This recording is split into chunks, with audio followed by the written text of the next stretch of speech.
In this lecture, we are going to make the enemy turn around when it reaches a step or the edge of the platform. For now, we are moving the enemy first, before doing the land trees. I want to separate these two operations, so let's add a sequence node first, then disconnect the add movement input node. I want this to happen after the line trees, so let's connect the get line trees point to the 0 pin of the sequence. Then we connect the 1 pin, which is the second pin, to the add movement input node. This way, we can do the line trees first, and then we turn around if we need to. After that, the enemy should be facing the correct direction. Then we move it forward. Alright, first, let's deal with the condition where the enemy just hits a step. I'm going to disconnect the second line trees node. Let's focus on the first one here. Let's drag out from the return value and create a branch node. We know when the branch is true, there's a step in front of the enemy. In this case, we want the enemy to turn around. To do this, we can just simply rotate the enemy by 180 degrees. Then the enemy should be facing in the opposite direction. To calculate the new rotation for the enemy, we need to know its current rotation. Let's use the getActorLocation node. This is the current rotation of the enemy. Let's connect it to a combine rotators node. And we want to add 180 degrees to the z-axis of the current rotation. So now, this rotation is facing the opposite direction. We can drag out from the return value and call the setActorRotation node. Then we just need to connect the true output to the setActorRotation node. Alright, we're done here. But before we test, let's go back to the level, because I want to update the tile map first. I'm going to add a bump to the left side of the enemy. This is going to make sure the enemy is going to walk in a loop, so we can test our blueprint for both directions. Alright, now we can go back to the level and simulate the game. Looks good. The enemy just keeps turning around when it reaches the step. Be aware that, for now, the enemy can only detect the step that's on the ground. You want the enemy to turn around somewhere, you need to add a bump on the ground. But the enemy is not going to react to some blocks that are higher. Just keep this in mind. Let me go back to the tile map to remove the tile I just added. Next, we can also involve the checking for the edge. Let me move the nodes that rotate the enemy to the right to make some room. I'm going to break the connection to the branch node. Also break the connection to the condition. Let's move the second line trace node up, connect the first one to it. Next, we want to combine the return values of the two line trace nodes into one single Boolean value. Drag out from the first return value, connect it to an equal node. Make sure the another input is true. Then let's drag out from the second return value. Also connect it to an equal node. But this time, the second input is false. So here, we are checking if the first return value is true, and if the second return value is false. And we don't need them to both be true, right? We just need one of them to be true, because the enemy can either reach a step or reach the edge of the platform at the same time. So let's combine these two Boolean values to an OR node. The return value of the OR node is going to be true when one of the two inputs is true, or two of them are both true, and is only going to return false when both inputs are false. So basically, when this OR node returns true, we know the enemy either has reached a step or the edge of the platform. We don't care which case is happening. We just need to know this is when the enemy needs to turn around. So let's connect the OR node to the branch node. Also connect the second line trace node to the branch node. Alright, we're done here. Let's simulate the game. Seems like it's working very well. I want to do the test a little bit more to make sure the enemy reacts to every conditions. So let me update the tile map again.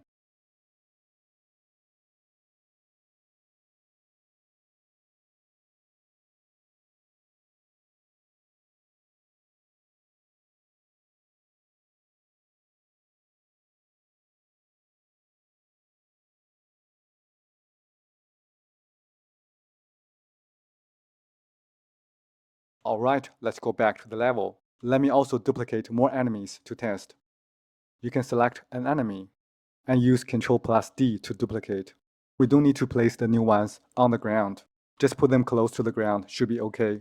And gravity is going to do the rest. Alright, it looks like everything works very well.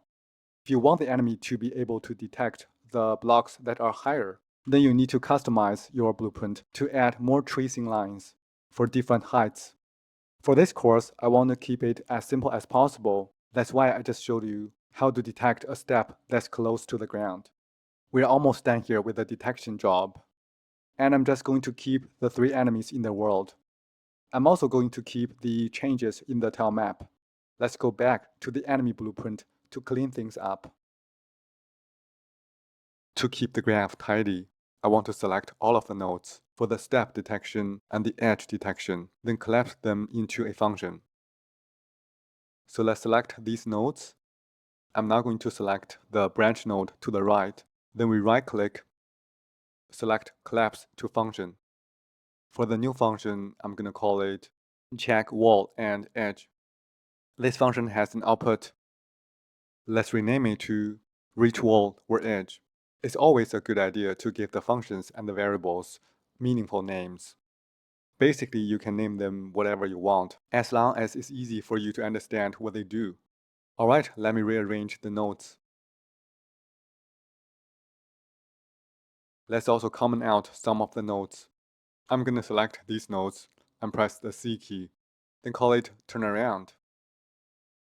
And for these two, I'm going to call them move forward, because these nodes keep the enemy moving forward. Alright, that's pretty much it. To summarize, in the event tick, we use the sequence to do 2 jobs. First, we check if the enemy needs to turn around. Then we keep the enemy move forward.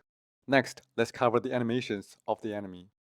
Just like what we did with the player, we need to set up an animation blueprint for the enemy. But before that, we need an animation source and some animation sequences. Let's go to the animation folder under the BP folder and make a new folder called enemy. Get into the folder, right-click and go to Paper ZD. Let's create an animation source first.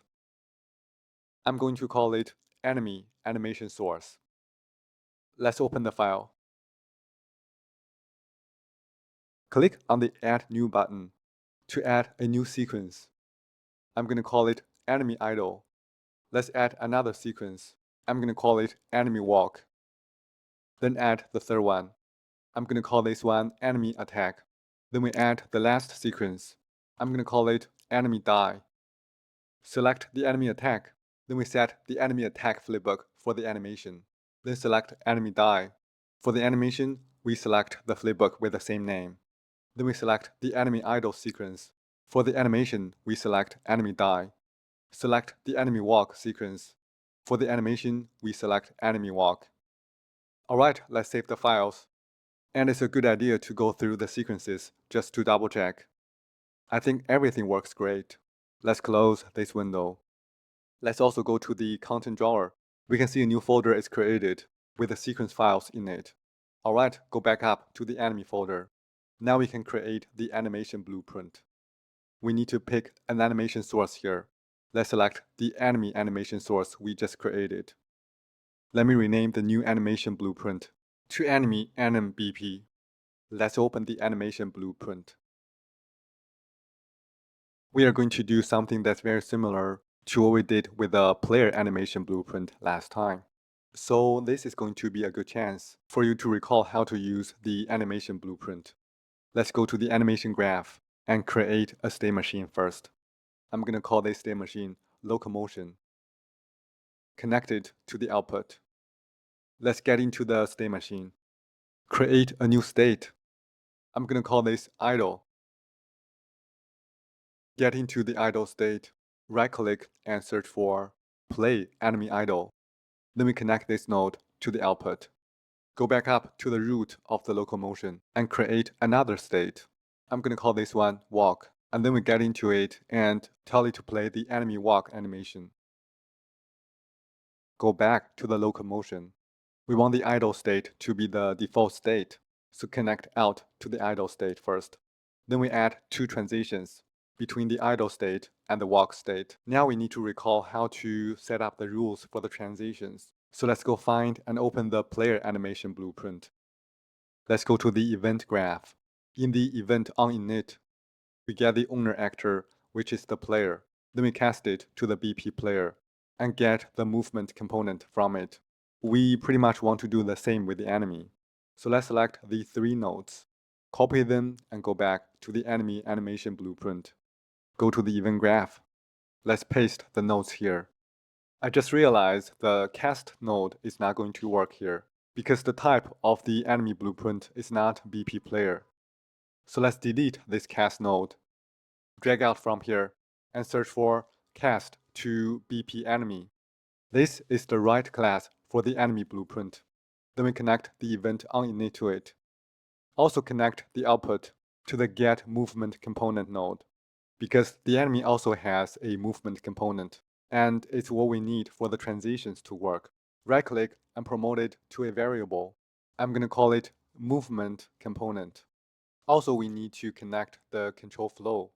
Otherwise, the set node is not going to work.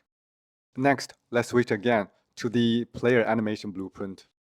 Let's check out how we set up the rules for the transitions between the idle state and the run state. Here we are checking the velocity in both transitions. I think this means we are doing this twice every frame.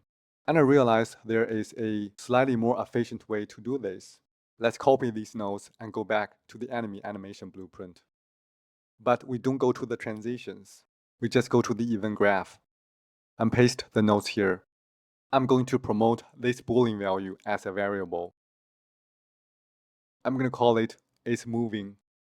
Then we connect the event onTick to this stat node. So this way we update isMoving every frame. And in the transitions, we just check the value of isMoving and that's it. Alright, let's go to the locomotion state machine. Then go to the transition from the idle state to the walk state. Drag in isMoving and connect it to the result node. And that's it.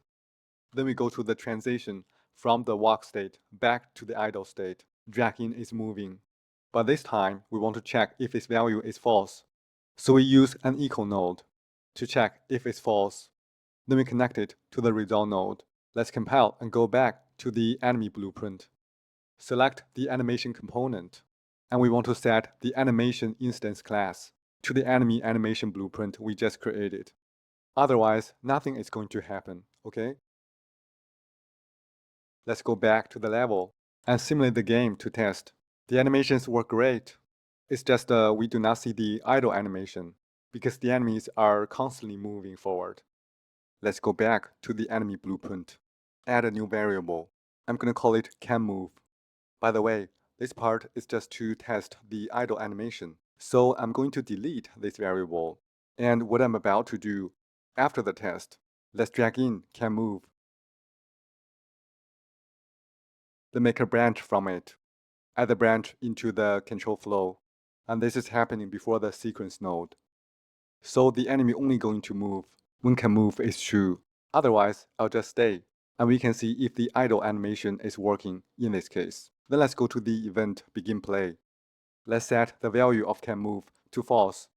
Well, I think maybe we don't need to do this since the default value is already false. But anyways, here I'm just going to connect the event begin play to it. Then we call the delay node. This node is going to cause the program to pause. Let's increase duration to 3 seconds. Then after 3 seconds, we want to set canMove to true. Now if we test the game, the enemies should be idling for 3 seconds before start moving. One thing I want to mention is that you have to use the delay node cautiously because this node sometimes has the potential to cause some problems. Here I'm just using it to test the animation, and we are going to come back to delete these nodes. Later on, I'm going to explain more about the delay node when we actually need to use it. Alright, let's go back to the level and simulate the game. Good, we can see the idle animation. Then after 3 seconds, the enemy starts moving. That's it. This means the animation blueprint is working. Let's go back to the enemy blueprint. Remove these nodes I just added to the begin play. Also remove the branch. We also don't need a canMove variable here, so let me delete it. Alright, that's all for this lecture. Let's save everything and wrap up.